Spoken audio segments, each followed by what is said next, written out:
Hi friend, good morning. দেখো সকাল সকাল রান্না বাড়া করে বেবির জন্য টিফিন রেডি করে রেডি হয়ে গেলাম আমি, কেন কি আমার ছিল আজকে একটা ব্রাইড। তো দেখো বেরিয়ে পড়ছি ব্রাইডকে সাজানো ওর উদ্দেশ্যে। তো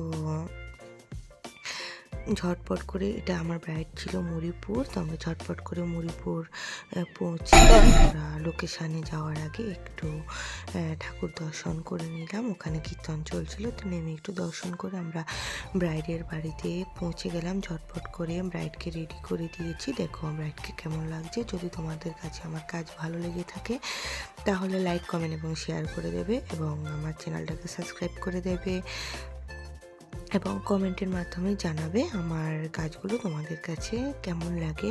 ব্রাইডটা অনেক অনেক অনেক হ্যাপি ছিল আমার সাজানো দেখে, এবং ওর কাছে অনেক পছন্দ হয়েছিল। তো আসার সময় ও ধরছে, দিদিভাই একটু আমাদের সাথে একটু পিক নিয়ে নাও, যেহেতু ফটোগ্রাফার এসে গিয়েছে। তো আমরা এগুলো কমপ্লিট করে ঝটপট করে বেরিয়ে পড়লাম পার্লারের উদ্দেশ্যে।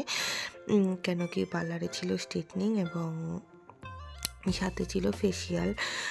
একটু ভিড়ই ছিল পার্লারে, তো আমি এসে ঝটপট করে ফেসিয়ালগুলো করে, কারণ স্ট্রেটনিং ধরতে হবে, ওটার জন্য ভিডিও করতে পারিনি।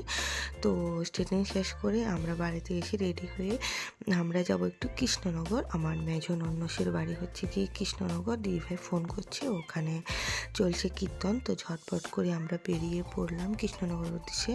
তো একটু জোলাইবাড়ি বাজারে দাঁড়িয়েছি, তো পৌঁছে দেখো আমরা পৌঁছে গেলাম অন টাইম। তো খাওয়া দাওয়া করে আমরা কীর্তনে চলে গেলাম। আর অনেক মানুষের মাঝে আর ব্লগ করা হয়নি। আমার ব্লগগুলো তোমাদের কাছে কেমন লাগে অবশ্যই জানাবে।